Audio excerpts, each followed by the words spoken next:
This month I made the most of the reopening and went on a holiday to the Lake District with my girlfriend and mum.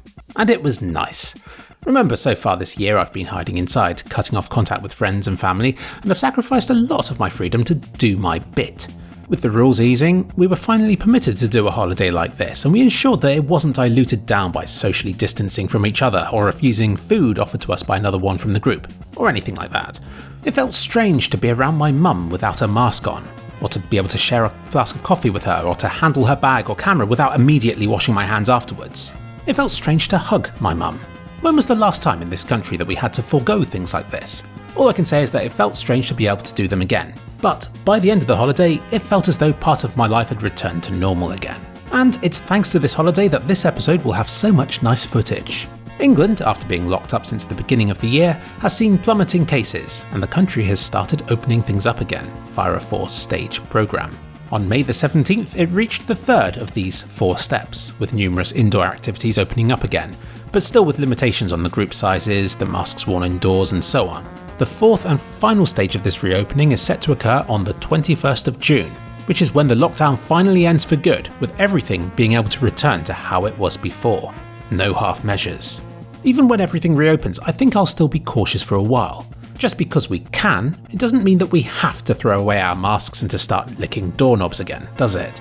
It may not be this date. It could be delayed. It's always been June the 21st at earliest.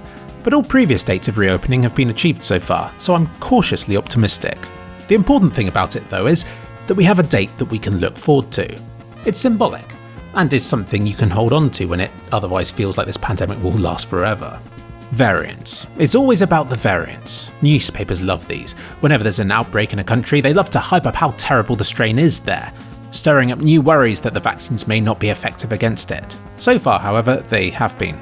So I've zoned out from all those doom and gloom headlines, the latest of which is, of course, the Indian variant. But are these new strains prevalent because they're more virulent, or do they appear to be more virulent just because the locations they're found in are the places that are suffering particularly badly at the moment? Things move so quickly that by the time we know for sure, everybody's moved on to another variant anyway. I think there's a bit of a blame game going on here. If the June the 21st target is moved back in England, then it'll no doubt be the Indian variant and its increased virulence that will get the blame. But it probably isn't even called that anymore. The names are all being swapped for more generic sounding Alpha or Delta variants, which was done because countries didn't like discovering new strains in their country and having them named after them. June the 21st. That makes it a race against time to get as many people vaccinated as possible before then. COVID vaccinations involve 2 separate jabs, the first offering the bulk of the protection and the second coming later as a booster of sorts. It takes about 3 weeks for a vaccine to become fully effective. How would you have gone about vaccinating everybody? Had you asked me at the start of the year how we should have gone about vaccinating the country, I'd have given everybody 1 vaccine first, before starting on the 2nd dose. I'd have gone from the oldest and most vulnerable, then down the age groups as quickly as possible. My thinking for this would be that I'd protect the oldest people against death and the youngest people as soon as possible to contain the spread and to keep the economy moving. I might have done a few radical controversial things as well, like to jab anybody found attending illegal house parties and so on, since they're the most likely to be the super spreaders. Hopefully this would have been enough to drop the R number below 1, at which point the boosters would be rolled out for good measure. However, the government has done things a bit differently. This is because, unbeknownst to me at the start of the year, the 2nd dose needs to be done within a certain amount of time after the 1st for it to be the most effective.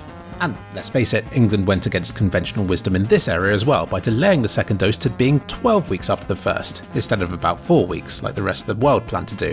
England drew a lot of criticism for this at the time, but now it looks like it was the right thing to do. Another way in which stances can change over time.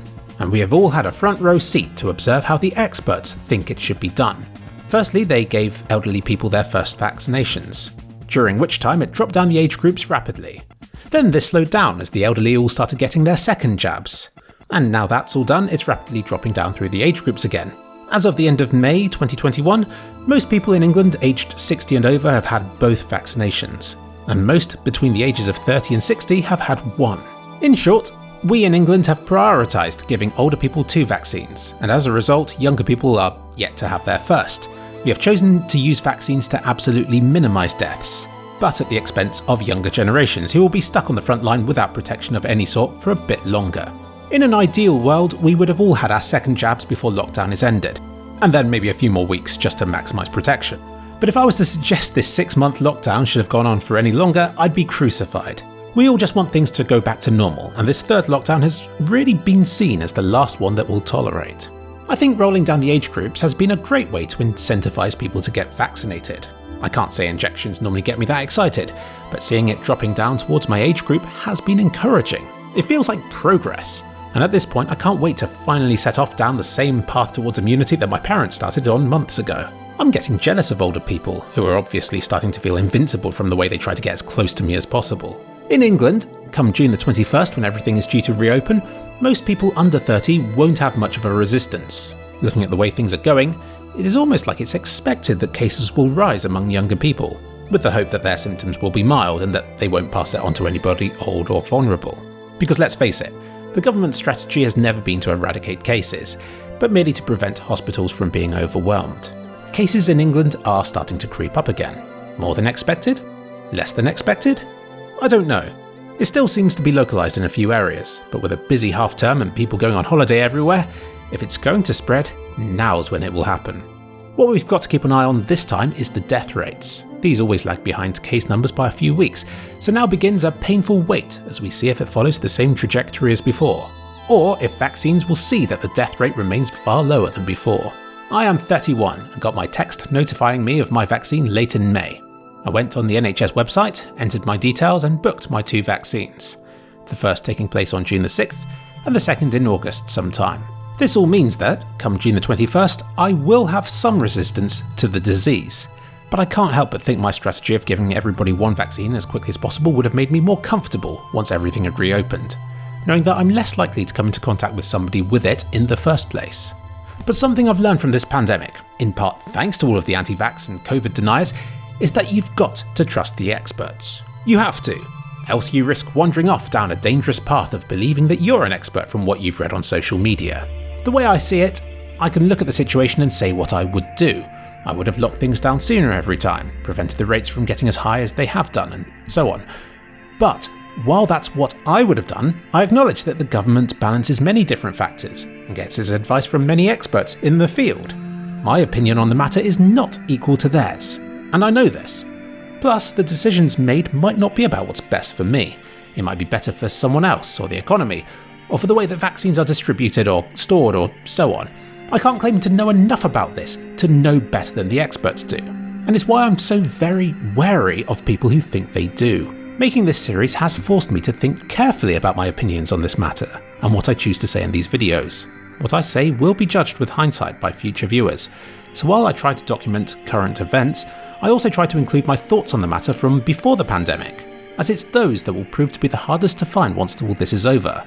Some of these will seem comically naive and wrong, given what we know about it today, but I still feel it's important that I mention them. The beauty of documenting this pandemic the way I have, month by month, is in seeing how opinions change and how the situation evolves over time. I can definitely say that I've learned things from this pandemic, and I hope the world has as well. I've begun seeing these videos as a way of informing people who might be facing a new pandemic sometime in the future, and if that's the case, I'd advise you to be open-minded, but not open-minded enough that you get trapped by somebody else's close-mindedness. Be very careful of engaging in a debate with somebody who's already made their mind up. It just isn't worth the hassle.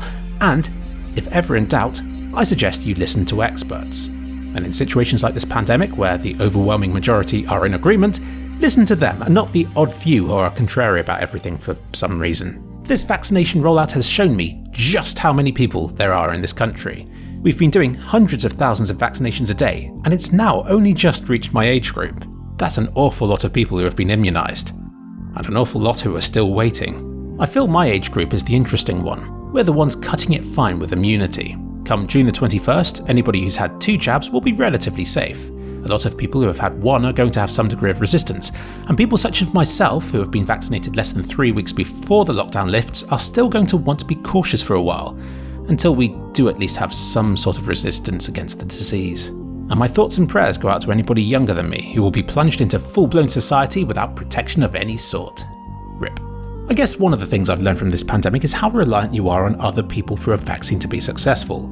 Growing up, I just assumed that if you got the jab, that was it. You'd be immune unless you were incredibly unlucky and had a dud immune system of some sort. So for me, it's been disheartening to learn about all the percentages and limitations of a vaccine, and how reliant we are on everybody else taking the vaccines in order to keep everybody safe from the disease. The thing is, I don't really trust other people. I know that if enough people don't have faith in vaccines, the uptake won't be big enough to achieve herd immunity, and the vaccination rollout will fail. And, sickeningly, it's those people who didn't have the vaccine who will see that as confirmation that they were right about the vaccines not working in the first place. But, as usual, I will do my bit. I'm getting the vaccine. And I'm happy that England has one of the best vaccine uptake rates in the world. If it doesn't work here, then it won't work anywhere. So yeah, June will be a very interesting and scary month, as England's vaccination efforts are put to the test against a population that's returning to business as normal.